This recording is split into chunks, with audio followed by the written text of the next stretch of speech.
We are just days away from crowning the world's fastest man in the Olympic 100-meter final. And today we're going to be going over some of the times that we're expected to be seeing in the Olympics and who will be able to effectively run those times and how they will be able to do it. We're going to be going over some of the biggest names in track and field right now, people that you should be looking out for, and also some of the times that we are expected to see in order for them to win Olympic gold. I'm going to go into really 7 different athletes that I think can potentially win the gold medal. The top 2 being Noah Lyles, Kishane Thompson. We're going to also talk about Oblique Seville, Marcell Jacobs, Kerley, Letsile TEBOGO, and Ferdinand Omanyala. So we're going to start off with the top 2. So first one, we'll go with Noah Lyles. Noah Lyles, we'll look at his split. So this is in the World Championships last season. He was the winner. He ran 983 in the finals. I think that in order to win, we're going to probably see 975 or under, potentially below 9.7, but definitely under 9.75, in my opinion,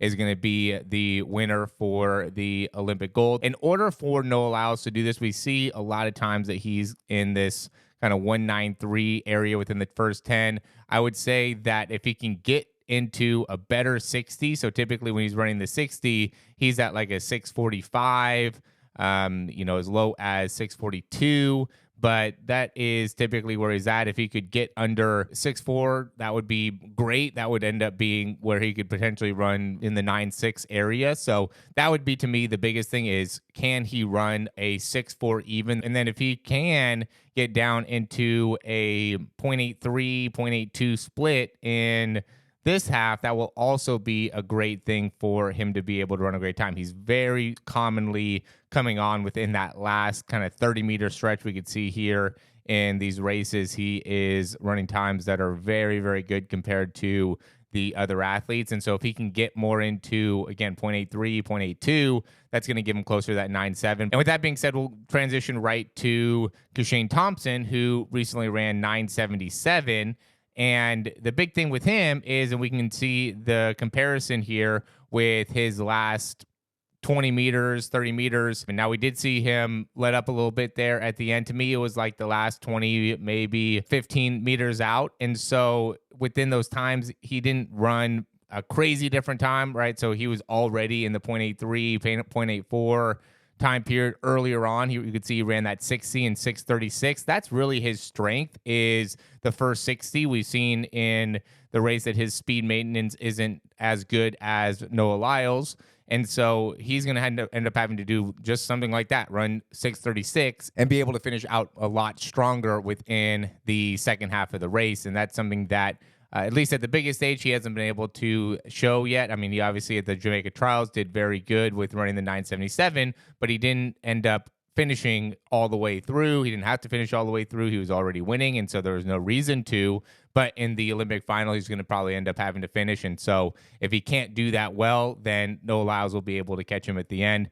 The next one is going to be Oblique Seville. So we'll go back. This is in the 100-meter final, and this is where he ran a 988. This is still a good time. You can see he ended up coming in 4th, but it was not by a very big margin. So within his first 60 meters, he ran at 642 in comparison to Noah Lyles 645. So he was winning at that point, but he's got to be a lot further ahead. He's got to even be out in front of Kishane Thompson at 60 meters, just based off of some of the numbers with his finishing that we've seen in the past. So he's another guy that's just not as good of a finisher, much better starter, but I would say he's potentially a better finisher than Kishane Thompson. So because he ended up beating Noah Lyles earlier on in the season and did a good job of finishing in that race. Noah Lyles was able to catch him a little bit, but that's with basically everybody. There's been nobody that's been able to really run away from Noah Lyles in that last 30 meters. But if he only gets up to 0.84, that's not going to be good enough. That's not going to be fast enough to be able to win an Olympic gold. His best time is 982, so we haven't seen him get into the 9.7s yet. Neither have we seen Noah Lyles get into the 9.7s yet. Next one that we're going to look at is going to be Marcell Jacobs. He ran 9.8 in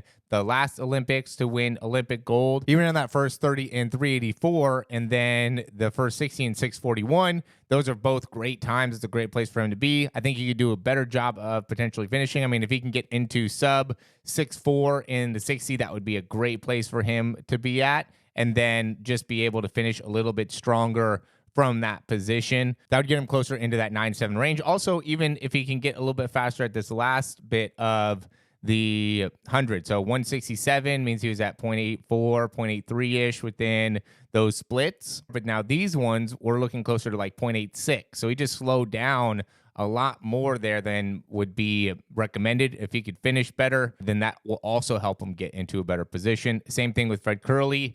Really good at the start, 6:39. So he was winning at the 60 here. He was in first place and then just wasn't able to maintain it all the way through. And we've seen Fred Kerley be able to do very good at the end. He's ran 9.7 in the past, and he's going to definitely have to run 9.7 to be able to win this. And he has the opportunity to be able to do that, running the 60 and 6:39. And this is somebody that was the world champion in 2022. And so he is definitely a contender. He came in third in the U.S. trials, but is definitely working hard to be able to make it so he can get into that elite level time. I'm sure that him coming in third that did not put a good taste in his mouth. And then let's go back to Letsile TEBOGO, one of the best starters here, and that's why I think that he has a chance, is 186 out of the first 10. Christian Coleman is the only person that's close with that. And with his size, Letsile TEBOGO is much taller than Christian Coleman. So he has a very, very good start, but then ends up tailing off very quickly. And he's also very fast. I mean, 0.84, that's amongst the fastest times that we see here. He just has a hard time in that transition. So he gets out to the start very, very well, and then is just not able to maintain that speed very effectively. So very quickly he gets into a period where he's getting caught by everybody else.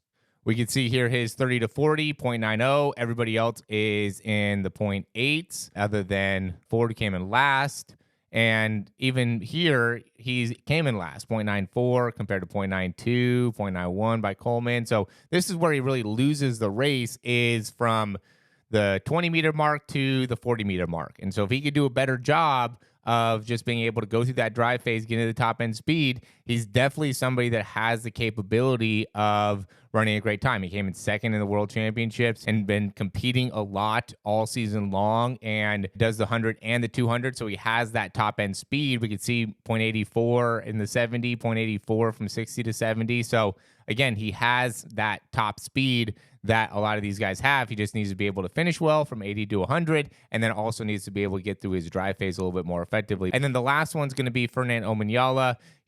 I know just from kind of talking to him and everything that they ended up having a bit of a hard time with the travel, and so he just didn't get a very characteristic start out of this, So typically he does a lot better out of the start. 195 is not good at all. That's a pretty late reaction time. He's usually somebody that can start with the best of them. He didn't do bad in his acceleration phase, 103, 0.93, 0.89. Like a lot of these positions or a lot of these numbers put him in a good position. He was just behind from the start and didn't get enough into his acceleration, didn't get enough into his top speed, and then didn't finish very well. 0.91, 0.89. Some of these times are amongst the worst in the group here. And so Ferdinand Omanyala, if he can get a better start, if he can get out of the blocks a little bit more effectively, he can and has run in the 9.7 range. And that's really the people that I wanted to bring up here, are guys that are going to be able to run 9.7s. I mean,